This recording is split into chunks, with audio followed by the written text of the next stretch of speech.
The man behind one of the most recognizable fast food sandwiches, the Big Mac, died recently at the age of 98.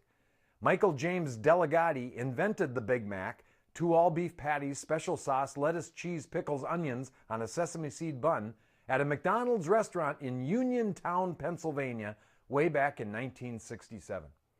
My name is Tom Miller, and I'm pastor of Central Assembly in Superior, Wisconsin, where billions and billions have been served.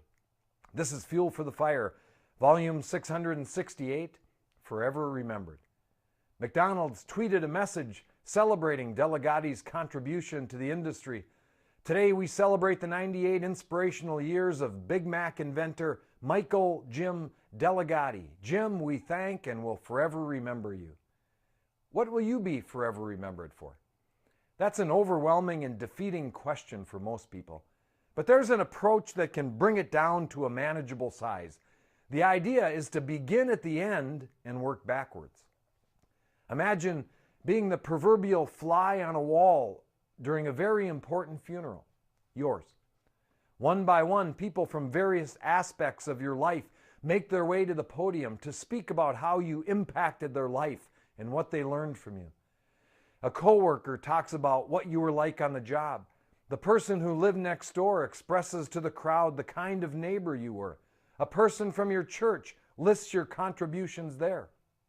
People from the community talk about their encounters with you, including the teenager at the drive-thru window.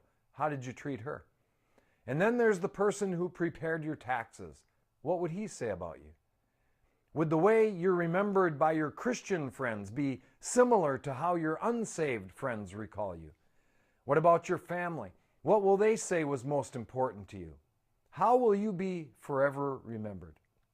When we think of Jim Delegati, there can be no doubt. When his name is evoked, someone inevitably says, he created the Big Mac.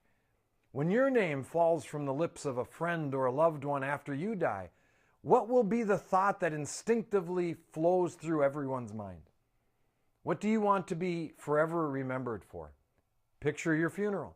Begin with the end in mind. What do you want to be known as? Then begin today to live to that end.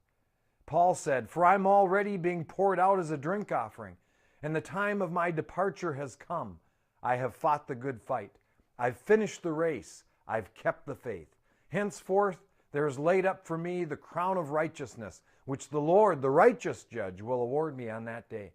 And not to me only, but to all those who have loved his appearing." Paul could look back at his life and know he had lived well. His success was not based on pleasure or wealth. He gauged his success on the difference he made for the kingdom of God. And ultimately, that's where we will all be forever remembered. That's the way I see it. And that's a little fuel for the fire. And remember, I love you guys.